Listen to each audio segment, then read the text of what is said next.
สบายดีจ้าสบายดีพี่น้องสบายดีสุขุสุขคนจ้าสวัสดีตอนเช้าเวลา6 โมงเช้าแล้วจ้าพี่น้องจ้าสวัสดีที่บ้านสวนพันลาดจ้านี่จ้าพี่น้องบรรยากาศบ้านสวนพี่น้องนี่ผักตบหนาวกับบ้านได้เก็บจ้าพี่น้องในสีฟ้าส้มบรรยากาศหลังฝนตกค่ะมันสีสุ่มฉ่ำเนี่ยนะพี่น้องมาเบิ่งหอบบ้านเลยมันสีฟ้าเบิ่งรอบบ้านหลังฝนตกมากับสีชุ่มพี่น้องหญ้าเฮากะยาวแล้วเริ่มเขียวแล้วพี่น้องนี่จ้าแต่ว่ามันเหลืองตรงที่ผ่าคุ้มตอนนี้เฮาส่อมคลองใส่ไก่เนาะกะสีเหลืองนี่อันนี้ก็จะเป็นต้นกำลังออกยอดเนาะอันนี้นะเพียมากหมักเลยพี่น้องนี่มันเริ่มกรอบอีกแล้วปะจ๊ะจะเอาผงโรยมาโรยนะคะเพียหมักคันสั้นกาสิบได้กินเธอเดี๋ยวเช้านี้แหละจะเอาผงโรยมาโรยนี่จ้ะบรรยากาศนะคะบรรยากาศกรองไส้ไก่เรายามเช้าพี่น้องจ้านี่จ้ะพาชมเลิศเลยนะคะ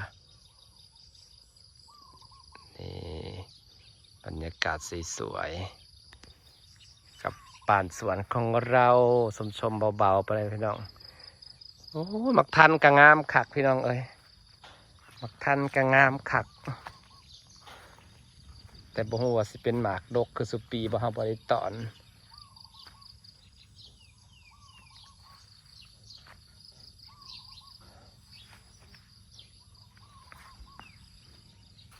อันนี้ก็กำลังออกดอกตรงหูจากต้นหมักพร้าวนางงามเบิดเลยได้ตั้งแต่ใส่ผงโรยผงโรยนี่พี่น้องปักกระทันกาบ่ฮู้ว่าสิเป็นหมากดกบ่แต่ว่าปีนี้ต้นใหญ่แฮงต้นใหญ่ต้นสูงแฮงแต่กำลังเริ่มออกดอกดอกบ่หนาปานใดบ่ฮู้ว่าสิติดดีบ่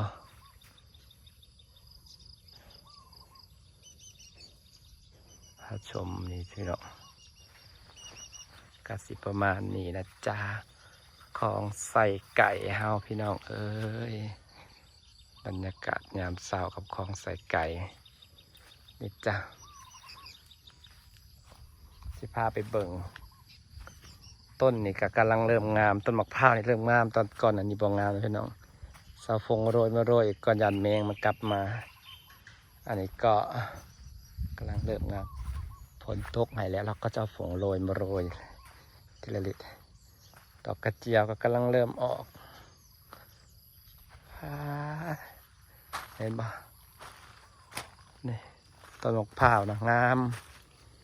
งามแบบดียอดปักไงปักไงปักไง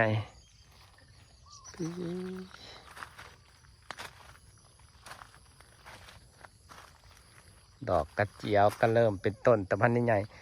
อยากเสียหญ้าให้พ้นอยู่แต่ว่ามื่อนี้จะไปดำนาหรือเสียหญ้าดีป่ะ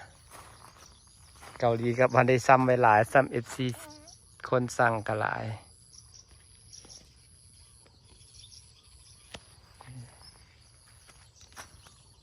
ต้นลิ้นจี่กำลังแตกยอดจ้ะพี่น้องจ้านี่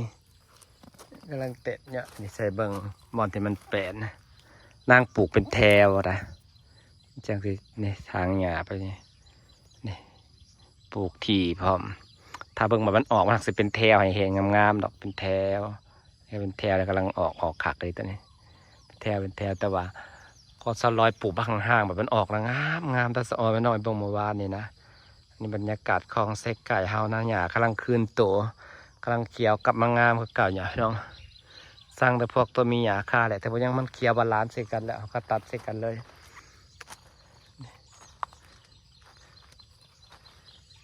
ฝนตกแล้วพอกระเจ้าก็สิมีน้ำดำนาอันนี้ต้นนี้กำลังออกยอดพี่น้องต้นมะกอกเลยอยากให้มันใหญ่แต่พอหนึ่งคือมันคนต้องการหลายครับมันใหญ่มันเป็นหมานที่ขายง่ายมะกอกน้ำนี่ดีจังเลยต้นลิ้นจี่เราออกดอกแล้วพี่น้องป่าดอกกระเจียวคอยสุดเล่งในที่ขั้นออกนี่ป่าขั้นต้นใหญ่ของสาวลอยเขาไปเบิ่งเมื่อวานนี่นะแต่สีงามแต่จะเป็นผุ่มเขียว นี่มาดูคลองไส้ไก่แล้วเลขเก้าพี่น้องยังคงสวยแดดออกแล้วนี่ฮักก็6 โมงนี่แดดออกแล้วดำนาแล้วซ้ำสิเมื่อยการดำนาเศร้าๆวันกันนะพอดีเฮได้หา2 มือ2 ใดพอได้ยอดวิวยอดเวิร์เนาะเป็นแนวได้อ้อมหัว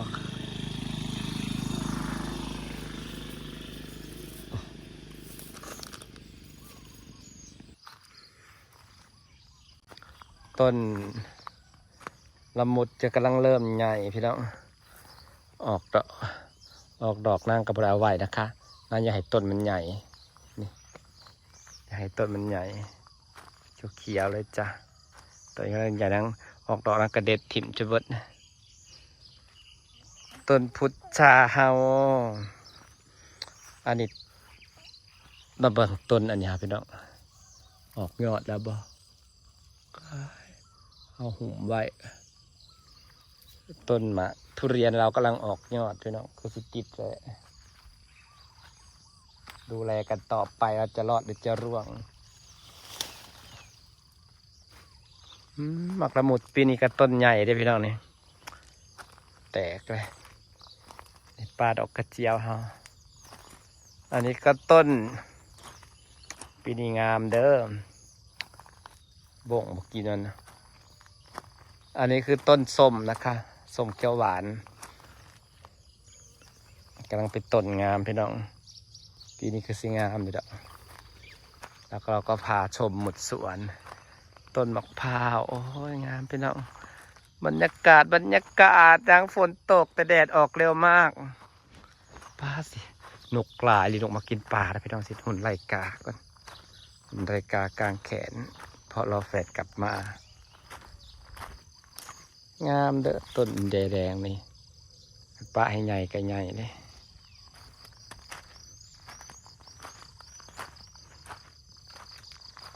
บรรยากาศพี่น้องสิประมาณนี้แหละค่ะงามปะ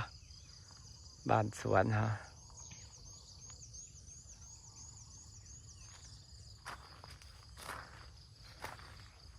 พอดีแหละปลายมันห่าวไหมเอ็ดโค้งนี่มันห่าวแล้วมันตอกบ่ค่อยแตกตอกง่ายฝนมาเลยอยากได้ฝุ่ยมาใส่ต้นไม้เด้บัดนี้ได้สอบละ1,200พูสอบละ1,200เราจะเอาที่ไหนดีบรรยากาศพี่น้องต้นลำซ้ำจะเป็นบางงามจะพาส้มต้นมะพร้าวก่อนจะกลับมาเบิ่งต้นลำซ้ำเนาะพี่น้องเนาะต้นมะพร้าวเรากำลัง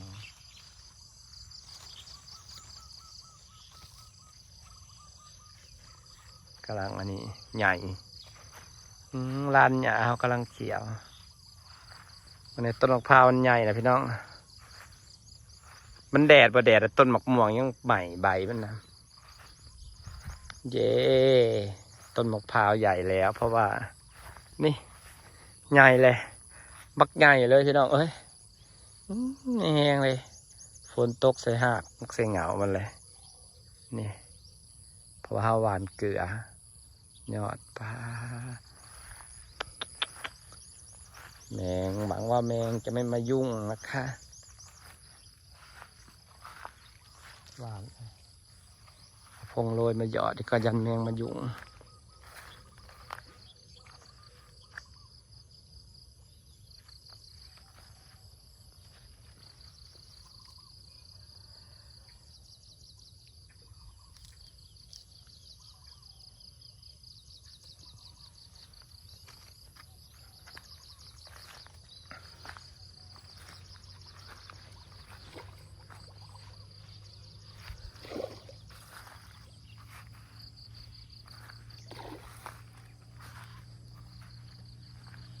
นกปลาแตกเซลนกมากินปลายามเสาร์พี่น้องตื่นมาได้เห็นนกเลยเราต้องเห็ดหุ่นไล่กาปลาไม่เห็ดหุ่นไล่กาไว้ก็ไล่กาต้นพวกนี้ใหญ่หมดเลยใหญ่คักเลยต้นนี่2 ต้นนี่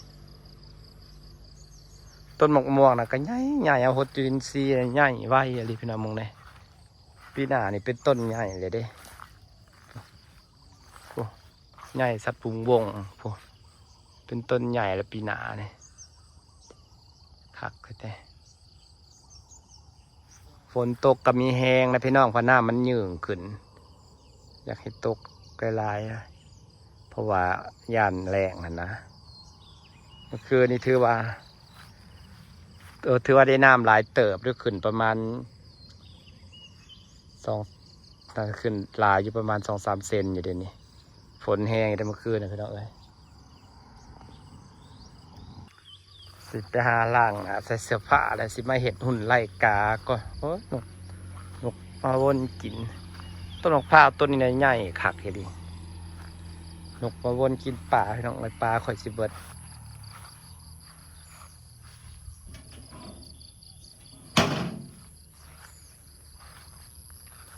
ที่หุ่นไล่กาข้าง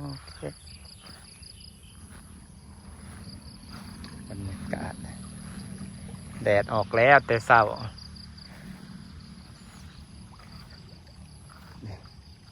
บรรยากาศสีเขียวยังไม่ได้ตัดสิมาตัด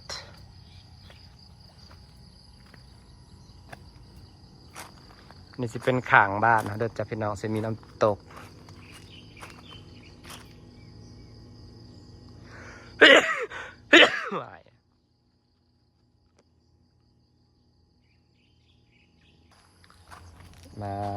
มาดู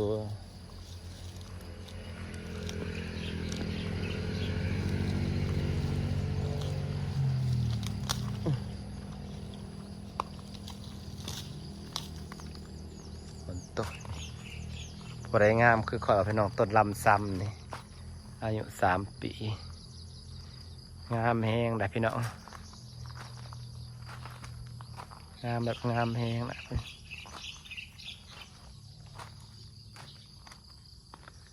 งามแห้งเป็นสัน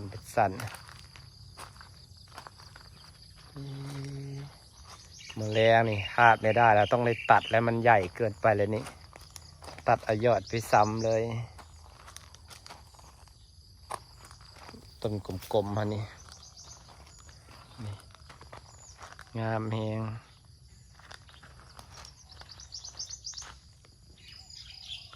งามบ่พี่น้อง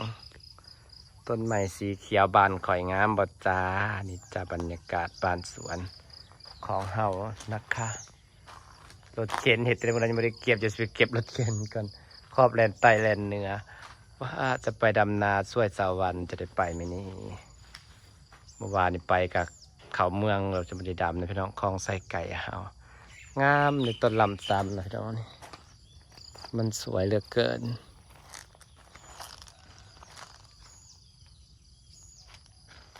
นี่สวยถ่ายรูปสักสดก่อนนี่จ้ะเก็บรถเข็นกันจะได้ฝากบรรยากาศไว้ซ้ำนี่นะพี่น้องตัวที่ได้ย่างพอสิแล้วเมื่ออันนี้พาชมวิวรอบบ้านนะพี่น้องสวยบอกขามีแต่สีเขียวบอกกำแพงต้นไม้ฮักกะเป็นสีเขียวสุดเหล่งเลยกำลังเป็นกำแพงใหญ่กว่านี้ก็สีงามเลยเราเห็นเขาเห็นกำแพงงามๆเสร็จแล้วพี่น้องลืมถ่ายวิวฝั่งนี้